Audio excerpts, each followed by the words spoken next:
Everyone, and welcome to another webinar that we are proudly presenting as the Learning from the Extreme project. Today, we're going to get digital. We're going to see examples of digital science tools. And welcome to another video making and image processing. Sorry for the pause. I'm listening also to myself through the YouTube channel. I'm very happy to introduce my colleagues, Rosa Doran and Maria Luisa Almeida from Núcleo in Portugal. And without further ado, I will pass the microphone to them for them to open our eyes once again. Thank you. Well, I think I will get started just saying hello again to all of you. It's a pleasure to be here. Nikos, thank you for being here to guide us and to lead the way. We today indeed have another very nice presentation ahead of us. And we will do a forehand presentation today. My dear colleague Maria Luisa from Núcleo as well will be the one presenting. And I will be interacting with you in the chat. If you have questions or if you have any comments that you would like to make, please don't be shy.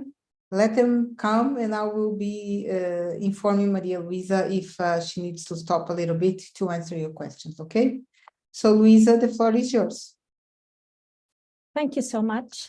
I'm here to present this webinar, which is dedicated to the digital tools, digital science tools, more specifically.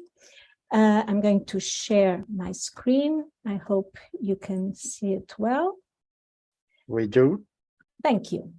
So although we are going to present a specific project, which is DigiScience, the message we want to send you is like a much broader one, because you know, there is this movement towards the digital that has come to stay. And besides this specific project, we're sure there are many other projects that are there that should help teachers and students to make this transition. But we have this DigiScience, which is a collaboration between some institutions, and Núcleo is one of it. EA is another one, and we also have from Cyprus and from Spain and from Poland. And we thought that it would be very interesting for LFE schools to see what we have gathered over here and what we have to offer. So I'm going to use our site to go to the different aspects that we have with this project. I think that the first question is, why did we think about a project such as DigiScience? Well, DigiScience came as a specific call from Erasmus Plus to address the difficulties that we all found during the pandemic. So this was a call for partnerships for digital education readiness. So we all have the pandemic quite alive in our memories. So students, teachers, and the families, they were all heroes to try to adapt and to work in all these new circumstances. And in a sense, it helped to accelerate the digital transformation that we believe everyone knew that it was coming, but everybody was like with giving some resistance and not going towards it as quickly as we could. But with the pandemic, everything was accelerated, and I think everybody agrees that there is no way to go back. So we have to move on, and we have to understand how we can use all these digital resources that are everywhere and how we can make the most of it. So what did DigiScience really think about? We thought that we needed to equip the teachers. They need to develop the skills. They need to develop methodologies that use the digital and goes towards the new way that we look at teaching and learning. They need to use ICT tools and resources and to adapt to online or distance learning or blended learning. So DigiScience thought that it would be very interesting to offer a high quality learning experience to the students that could be used in these settings of blended learning, blended teaching, and they should be ICT-rich activities and make use, for instance, make use of online virtual and remote labs for science experimentation. And they should also foster the development of the students' skills, digital skills. They should motivate the students to really get engaged with science. And the framework should also foster the collaboration, because that's something that we have been very, very interested in seeing how collaboration can help a lot, getting students to do their best and to develop many other skills that they wouldn't if they were on their own. Besides all this, we also thought that it was very important to address equity, diversity, inclusion, and accessibility, and how we can foster all these that should always be important in any lesson, but also in a blended learning setting or in an online distance blending setting. So after all this that we thought was important for the DigiScience to look at, we also added one small little thing, which was the self-evaluation for teachers and student skills, so that they can have an idea of how good they are doing and how they can improve their digital skills. So these are the main goals of this project. And we have had some time, since this project has 2 years, to equip this site with lots of tools and hints and guidelines that we think are going to be very useful.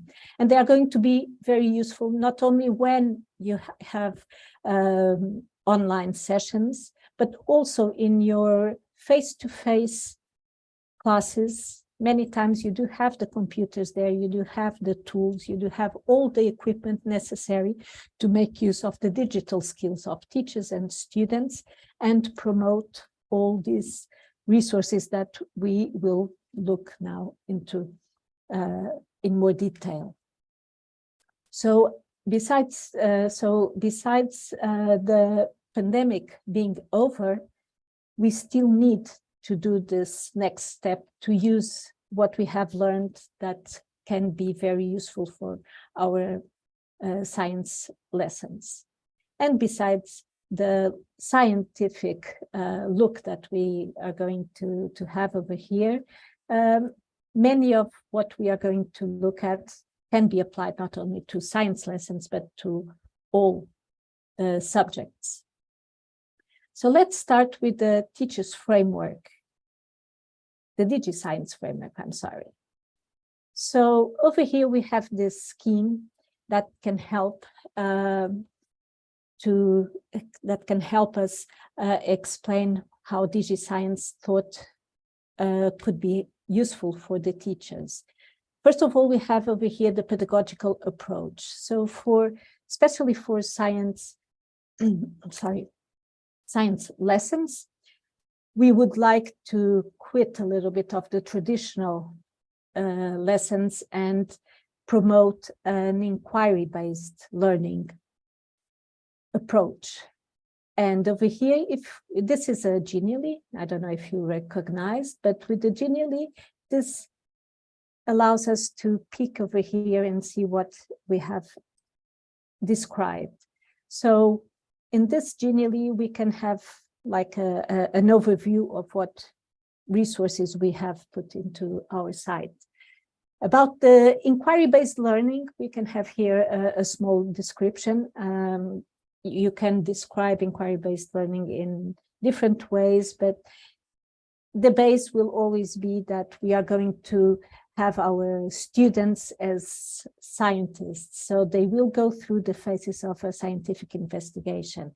They will go through certain phases, like in a cycle, so they can always go back.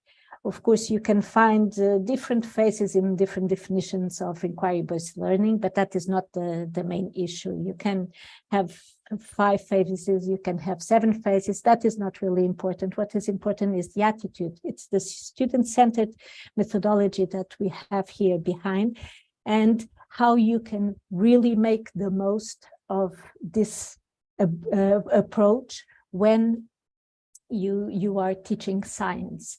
In this case, we chose 5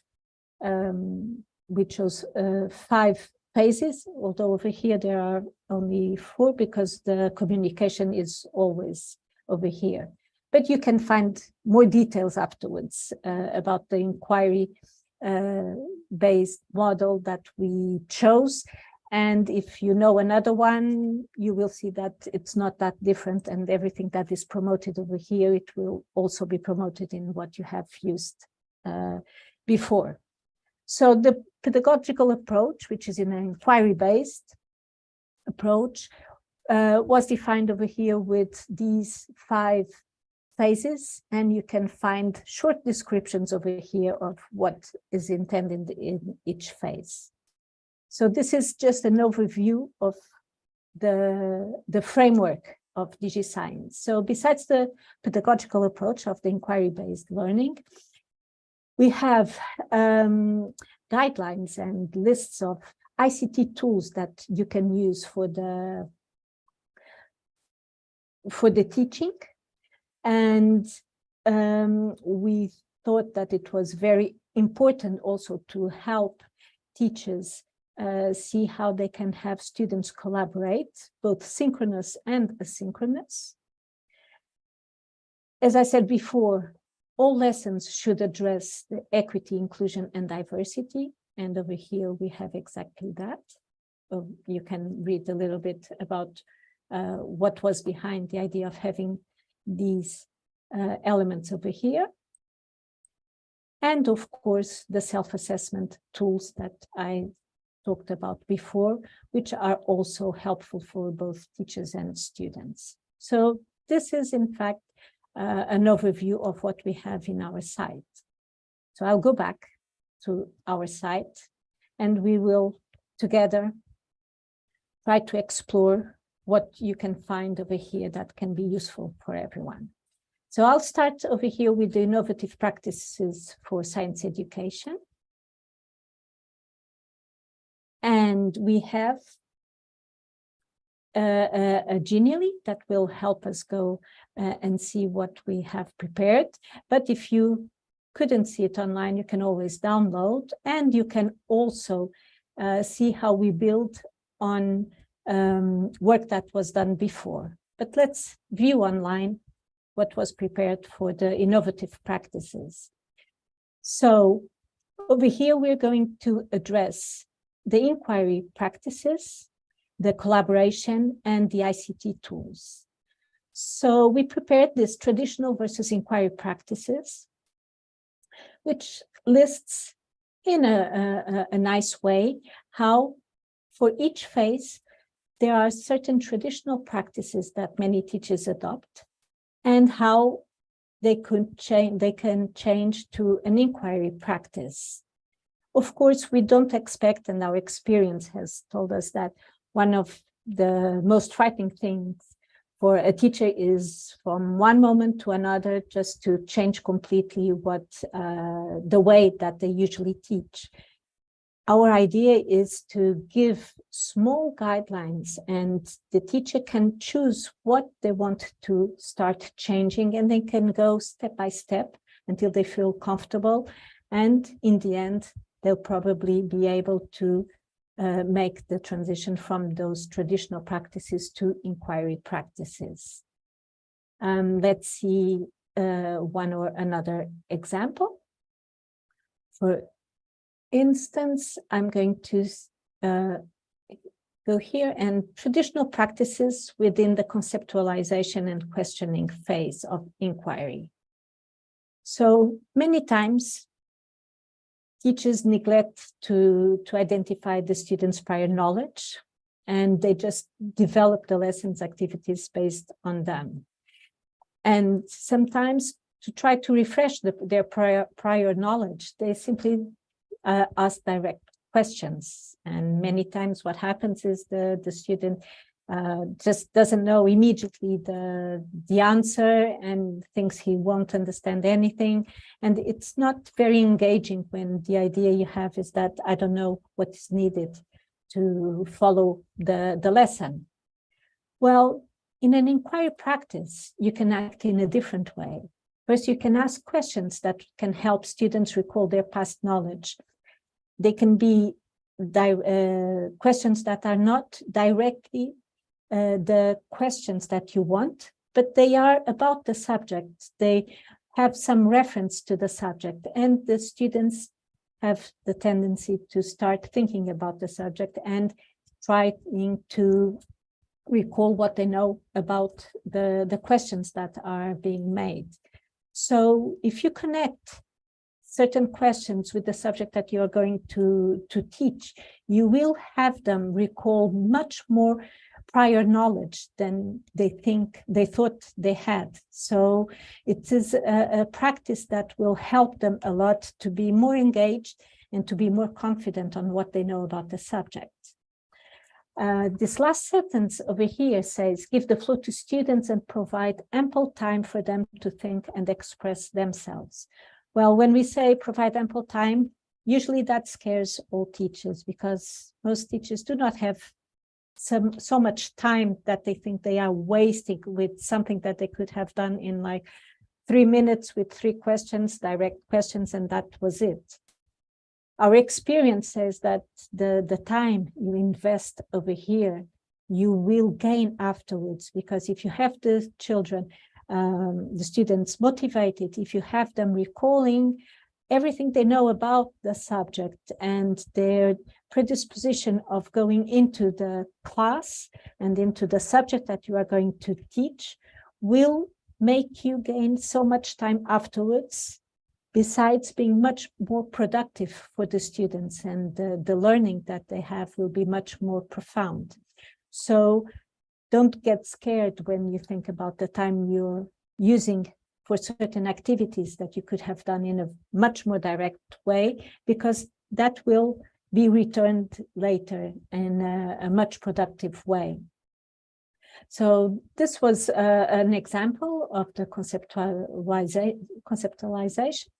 And I can also see over here, for instance, the reflection. Many times students are not given the opportunity to share their results with the classmates, school, or the community. And that usually gives the idea to the students that it's not that important, their results. It's like there was an experience, we expected this result, so why should they reflect on their own work? Well, from the point of view of an inquiry practice, that is exactly what we would like to have the students do, because having them looking at what they have done, it gives them a much broader look at what was the whole learning process. So it should be very important for them to have the opportunity to reflect on their work, and you can help them. You can help them build a draft plan of their presentation to make sure that it is meaningful, to make sure that they have the important elements of their work that they are going to present. You can help them design the presentation, which is something that is very, very important.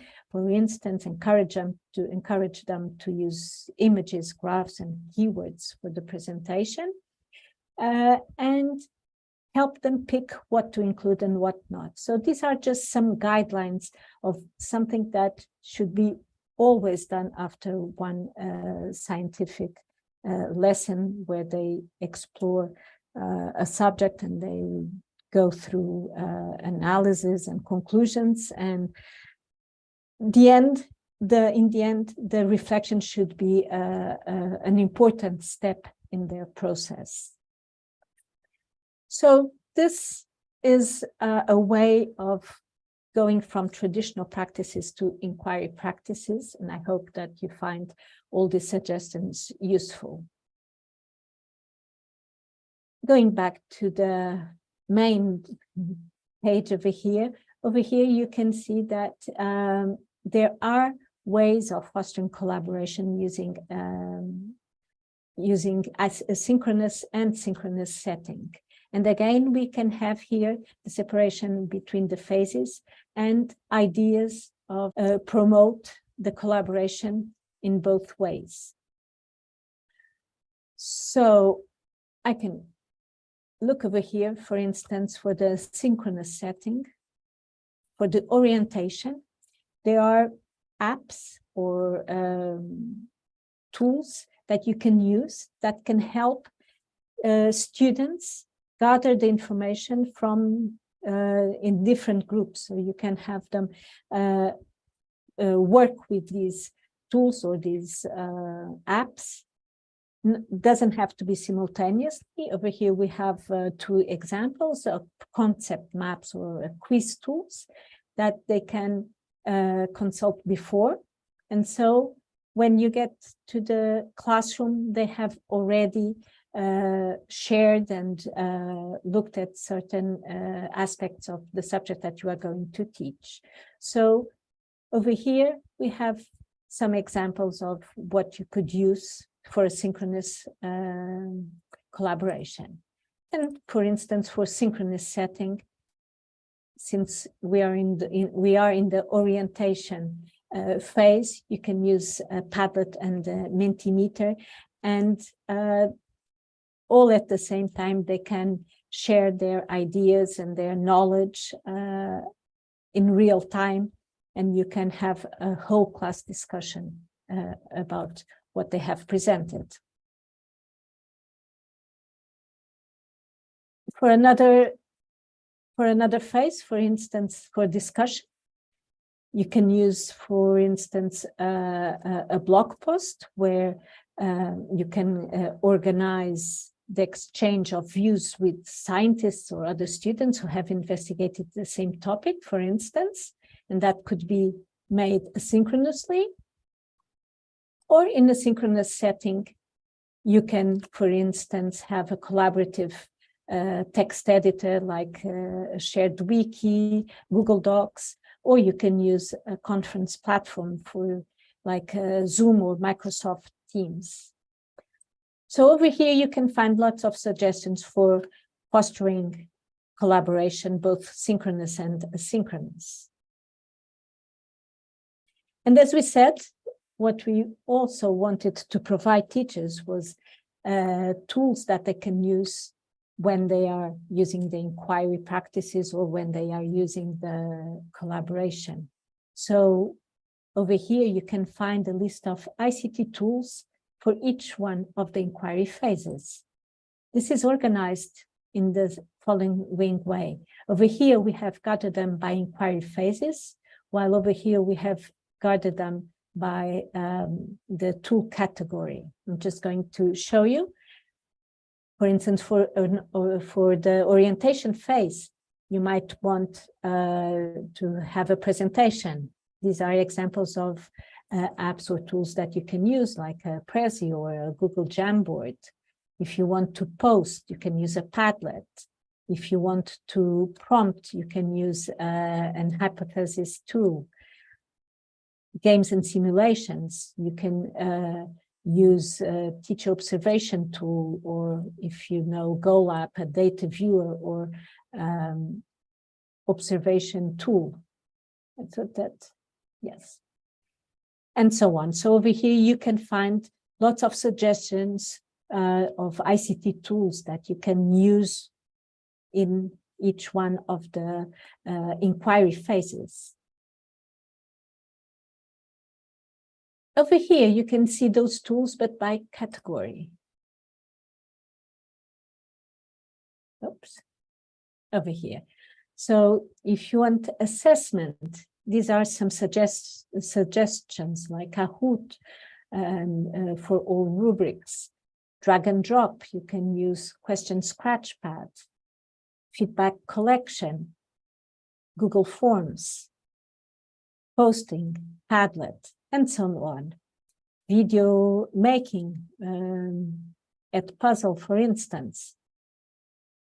So I hope you find this list by category interesting, because many times it's difficult to know what to use. And over here, you can have a nice overview of what is available. Of course, there are many other things that you might know and they aren't here, but still, I think this is a very interesting collection of tools for you to use. And so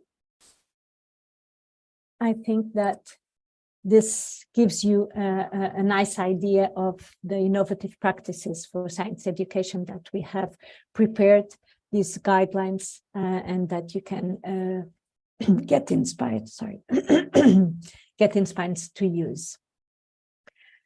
Besides these guidelines, we said that we also had resources that we have prepared that can be used.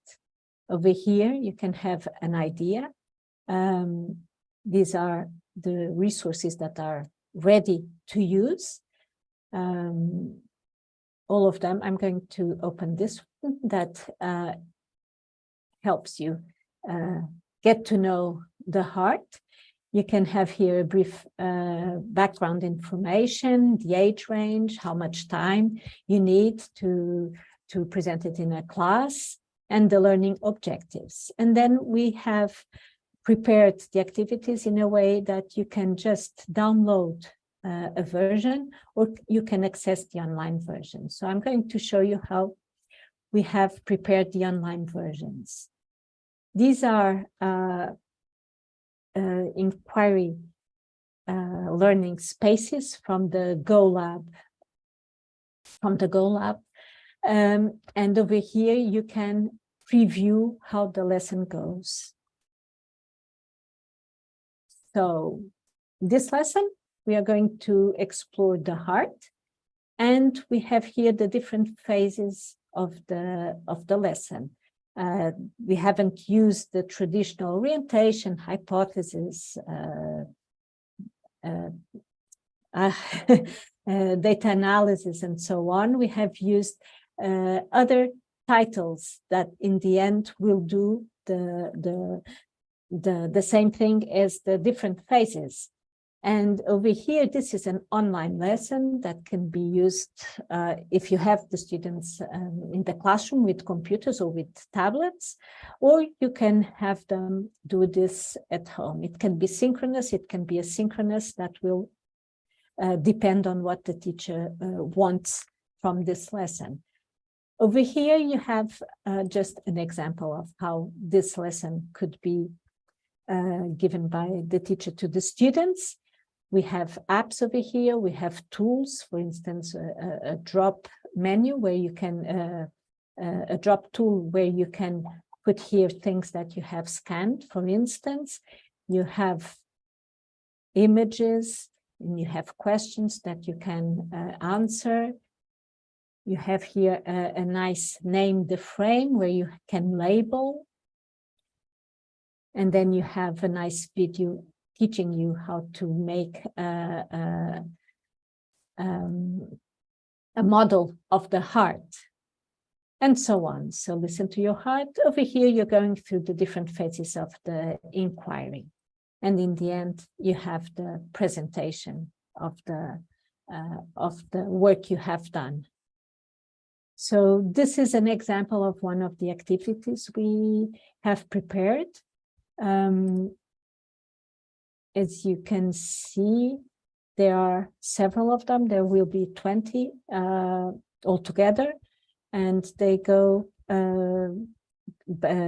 through different They go through different subjects of science and for different ages. So there's a little bit of everything you can find here.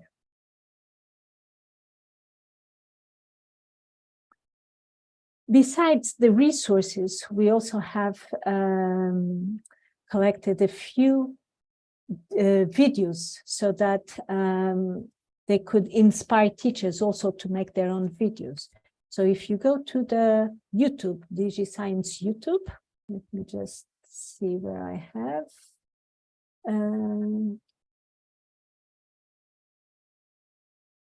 I think this is the DigiScience YouTube. You will also see a collection of small videos that you can use or get inspired by and do your own of small experiments. So the idea is that if you are in an online or in a blending setting and you're not able to have the students in the lab doing the actual experience, maybe you can inspire them in doing it at home with a few resources that you can find at home usually. And that can help you continue your lesson without being able, when you're not able to go to the laboratory. For instance, over here, we have the respiratory system. I'm going just to...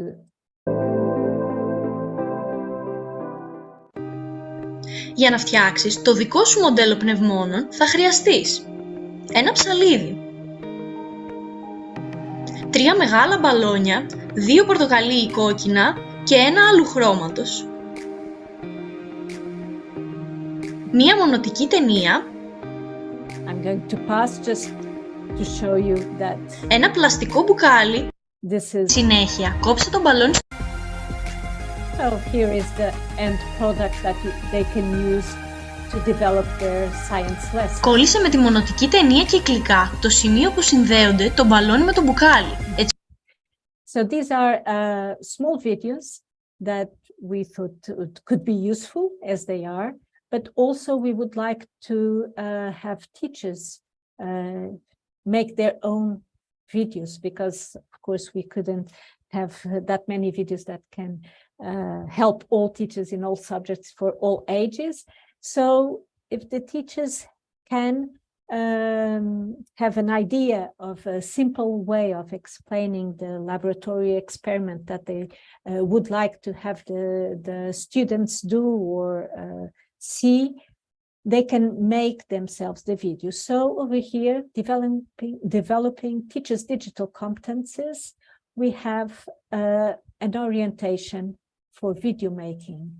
So this is a guide that can help teachers make educational videos. It has quite some information that we thought would be very helpful for the teachers to make their own videos when they cannot have the students in the lab.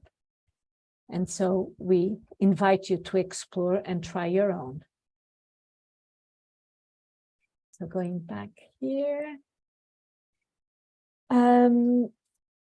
As we said, fostering equity, inclusion, and diversity should be something present in all lessons. And we have prepared here a few guidelines of how we can, how teachers can think about ways of being in the classroom and address all these situations. I'm going to present first the accessibility online, which maybe many teachers haven't realized that there are many tools available online that can help students with certain challenges. And one thing I would also like to say is that sometimes we think, okay, maybe hearing impairment, I'll only use this if I have a student that has hearing impairment. One thing that has been talked a lot is that many times strategies that you adopt for kids that have certain problems or certain challenges, if you present it to other students that you thought wouldn't make use of it, can help a lot other students. So sometimes you don't link immediately that giving access, for instance, over here, the real-time transcript systems and speech-to-text. You can think that, okay, hearing impairment, that's obvious, that it will be important for them to have this accessibility. Well, sometimes it can be students that are very distracted and they can't just hear things, they start thinking about other things, and they'd rather also read what is being said.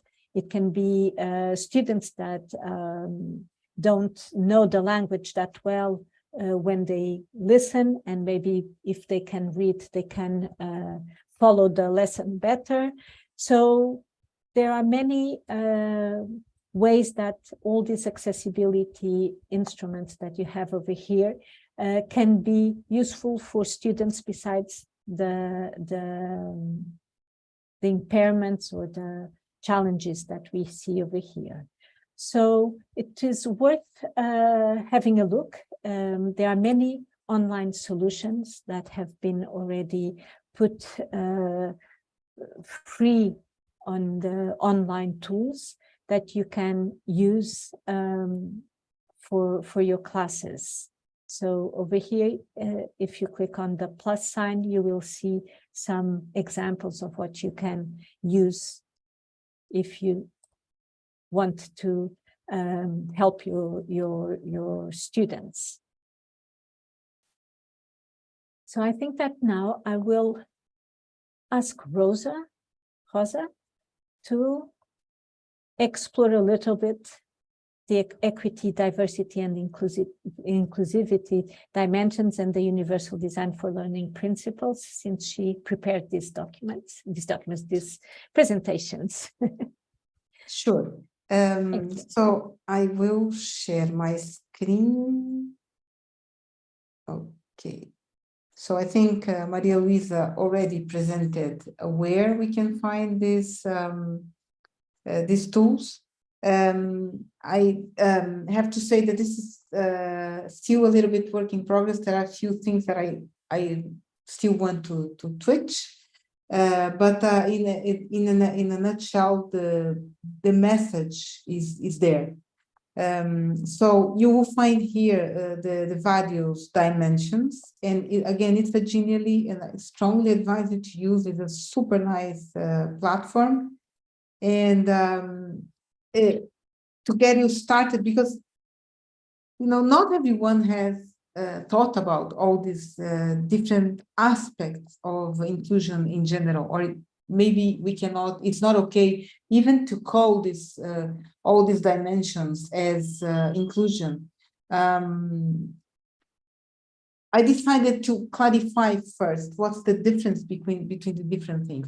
I have to admit that when I started thinking about those things, it was not obvious to me what's the difference between, for instance, equality and equity, and why when we are promoting equity, we might not be acting in an inclusive way, and why when we are inclusive, we might not be embracing diversity. What's the difference between all of them, and when can we be sure on what we're doing? So in each balloon, if you click, there is a definition of what's the meaning of each of these four main concepts: equality, equity, inclusion, and diversity. But one thing is to know the meaning of the word. The other thing is to really understand how deep this goes. So I'm not going to go through everything. I'm not even going to present the videos that I have here. Actually, I just discovered that one of the videos that I have here is no longer available. But since we are using things in a legal way, we are directing it to YouTube, and if the owner of the video decides to put it down, we lose access. But we are replacing it with another that is equally good. But the majority of the information is not in the videos. The videos are just illustrations of the whole of what we are thinking. So I suggest that people start with equity and to understand what's the difference between the different things. So I don't know how many times I have seen a teacher tell me, or teacher, or in a company, or wherever you go, someone saying something, but that person has all the opportunities that the others have. I don't know if they don't succeed, it's because they don't want to.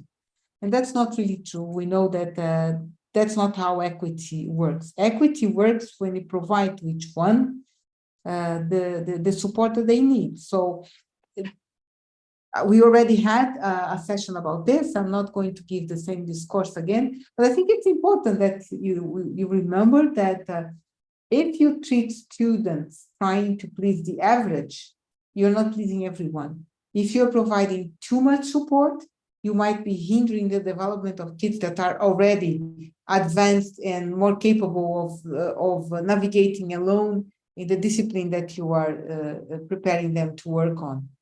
Or if you're giving just a certain amount, you might not be giving the necessary for a child that might be needing a little bit more of support because the background is not so good or is not a native language speaker, so on and so forth. So this is equity, is to provide to each one the support that they need.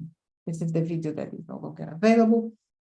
And then, I provide some important tools to help you identify the personal characteristic and skills of your student, how you get to know them better, or the social and cultural background. It's just a suggestion of few things that you can take into account when you're working with migrants, with refugees, or even with people that are coming from different social realities. They might learn and be and feel different in the classroom. And then there is a list of do's, don'ts, and tips and tricks, all of these to try and help. Then we go for inclusion. What is actually inclusion? What does it mean when we talk about inclusion? And there are several images and alerts and descriptions.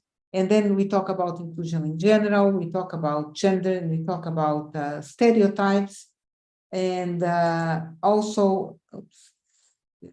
Okay, and then we talk about diversity a little bit. What's the importance of diversity, and where do we would like you to go with the diversity aspects? And there is a very nice video about diversity and inclusion.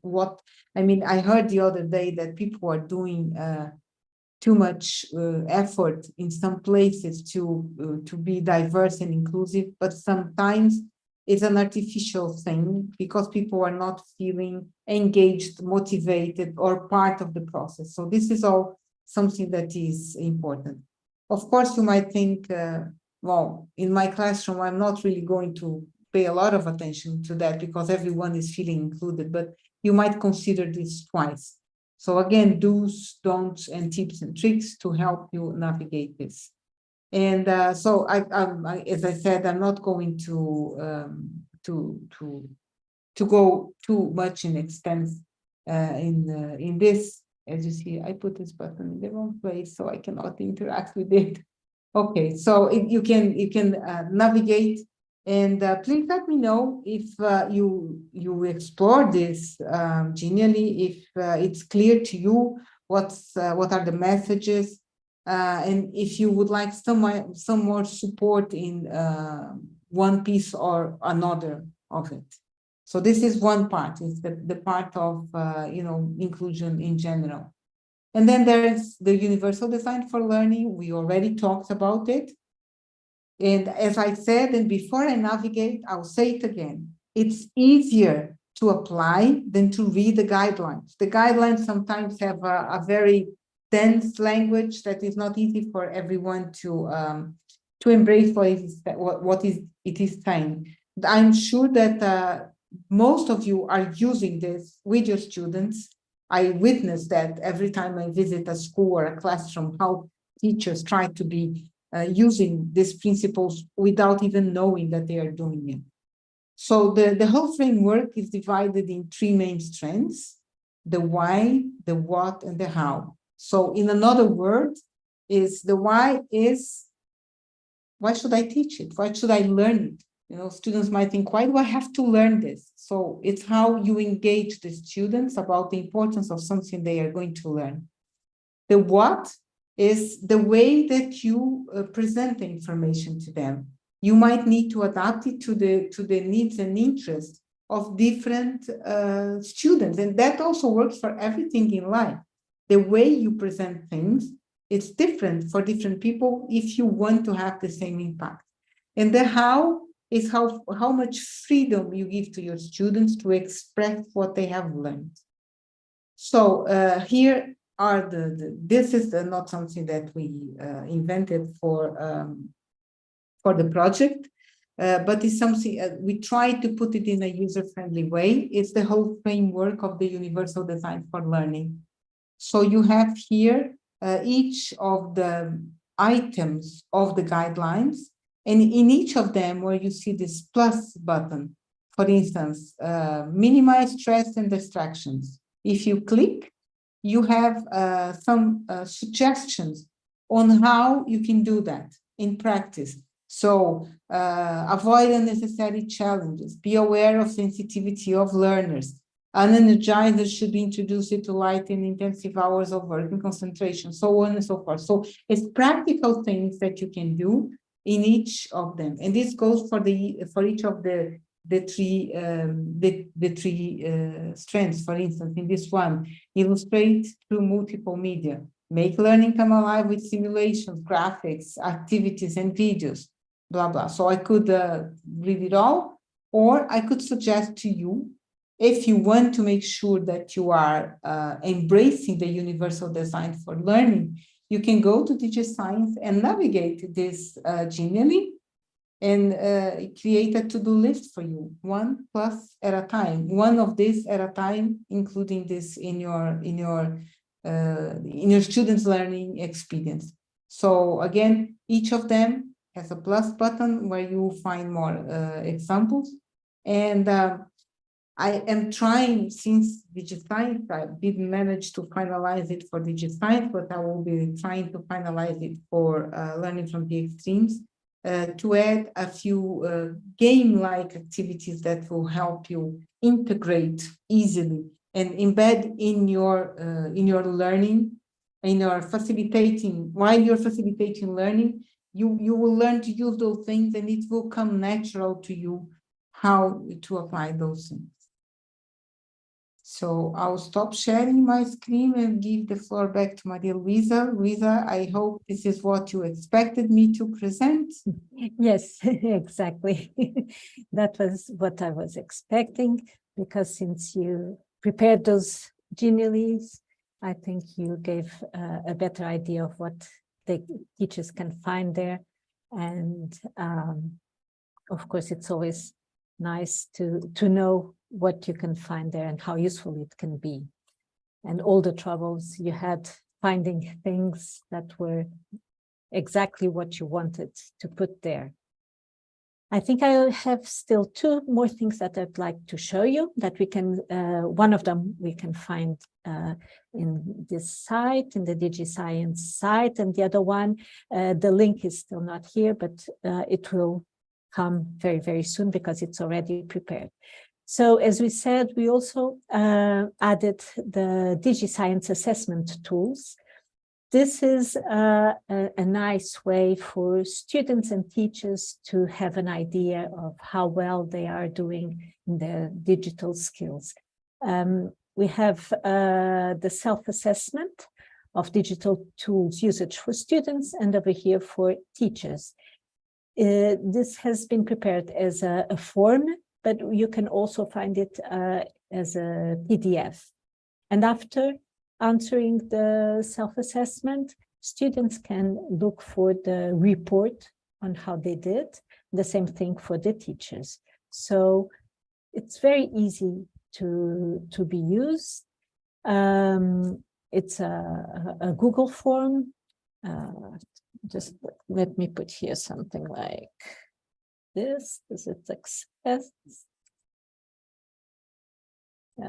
Does it access? Yes, it does.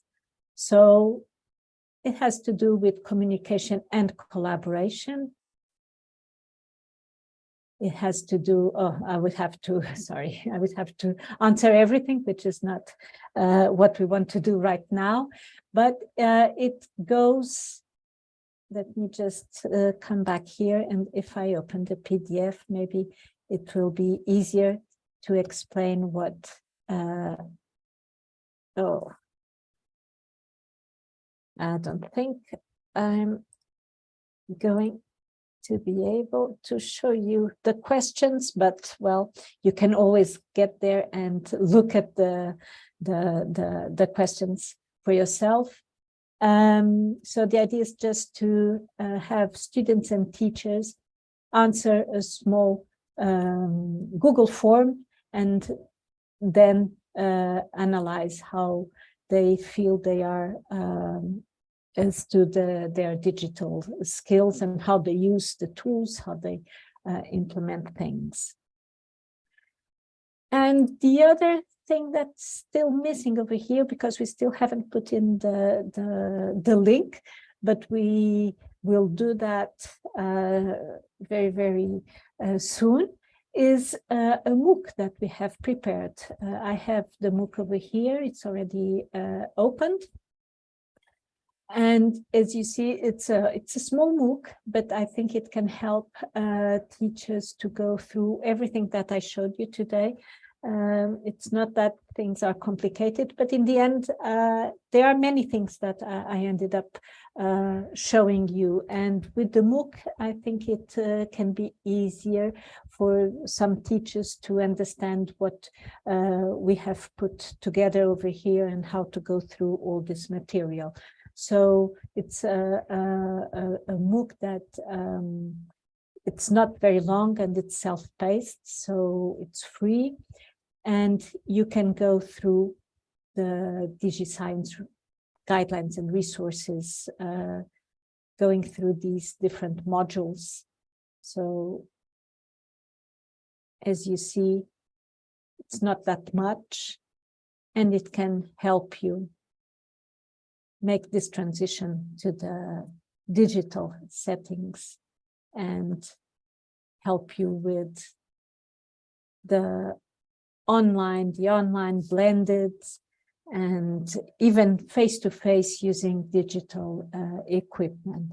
So I think that what we have over here and that you can access in this site can be useful in many different ways. And I do hope you find it useful, and we would love to know how you feel about those things. If you have any questions, feel free to ask us. We will be happy to help you and to listen to your suggestions so that we can improve our work. I think I come to the end of this presentation, since it's basically 1 hour. Time flew. I don't know if there have been any comments or questions. If you're speaking, Just, yeah, I was, of course. I'm learning with Nick to be mute, and I should. It's a clear organization to select, and some hello from people from Greece, from Portugal, even Brazil is here. So no questions, but we have to wait a little bit because there is always a delay from Zoom to YouTube. So DigiScience is coming to an end, but as always, we will keep looking at what we have here and things that can be improved or added will always be done, although the project will end briefly.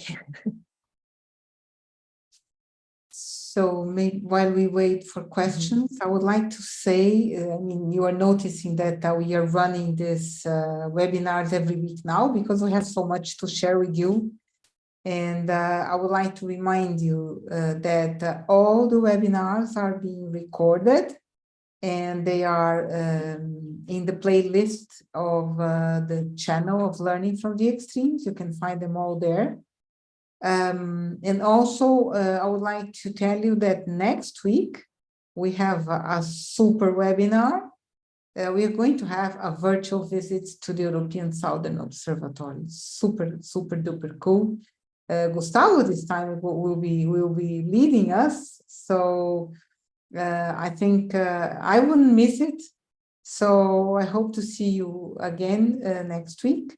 The week after that, we already have in the list the presentation that we had to change a few weeks ago about examples on student-centered methodologies, on digital tools and resources.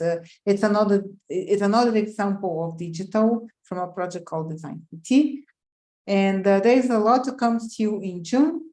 So keep alert, join us, share with your colleagues.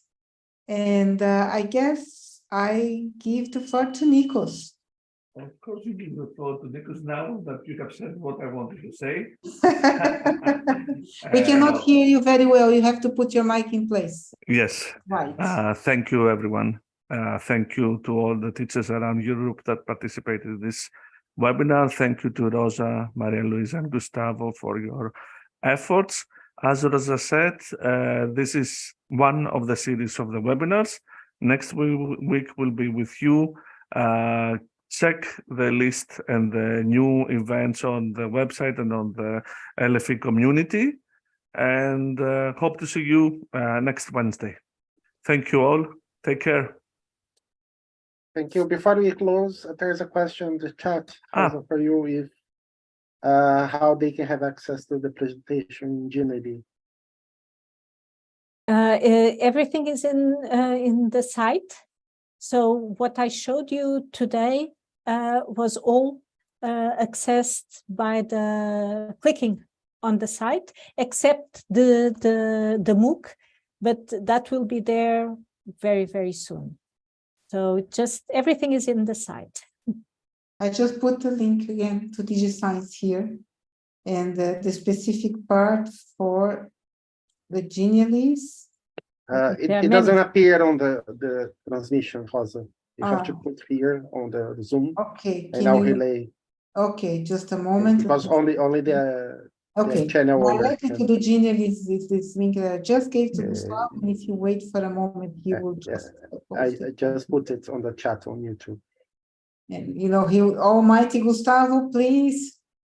And then any other links to share? Yes, the link to the main page and the link to the news and announcements of Learning from the Extremes website. The usual one. I put it on the chat to you as well. That's it. Good. Okay, so that's for Georgia who asked about how they could find the presentations. So I think that brings us to the end. We'll meet next week with the virtual visit, and I have to say it will be live. We have a live connection with Paraná Observatory in Chile, with Eleonora, the astronomer, that will show us some of the cool things that they have there on the top of the mountain. Okay, so thank you for being with us. Don't forget to subscribe our channel. Okay, like this video, and we see you again next week. Bye. Thank you.